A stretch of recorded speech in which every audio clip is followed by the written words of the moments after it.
Now that you have received your kit, the next steps we are going to address today.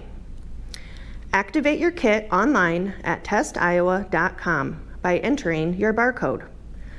You can also take a photo of the QR code and that will send you to the website. You must register online to get your results. If you need help, please call the hotline at 1-833-286-8378. Make sure you wash your hands thoroughly for 20 seconds before starting the collection. Do not eat, drink, smoke, brush your teeth, chew gum for 30 minutes before collecting the sample.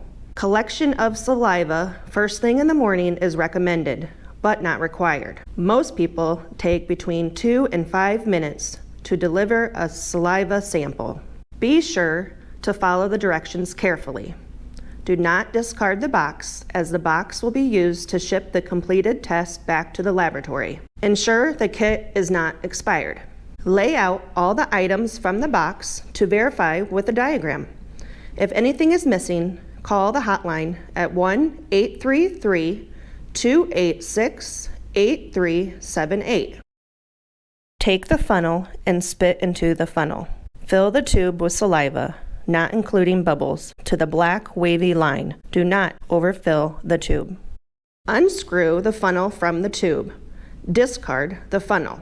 Now you will take the blue liquid top, push and twist the blue top onto the tube. This may take some force. The liquid in the lid will be released into the tube to mix with the sample. Firmly tighten the cap to ensure the cap and tube are completely sealed. Shake the tube for 5 seconds. Make sure to wash your hands for 20 seconds after completing the collection. Now that you have your sample, we need to label your kit. Your kit will include a label and a UPS sticker. Label placement should begin below the cap with the barcode. One barcode label has a place to print your first and last name and date of birth. Use a ballpoint pen, write your first and last name and your date of birth clearly on the sticker. Once printed on the label, place that barcode label on the sample tube. This information must match the information provided on your online registration. Place the sealed sample tube into the orange bag with the absorbent pad.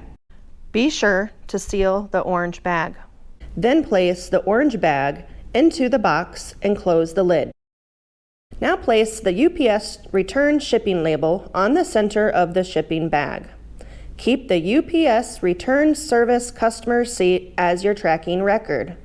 Drop off your package at the closest UPS site.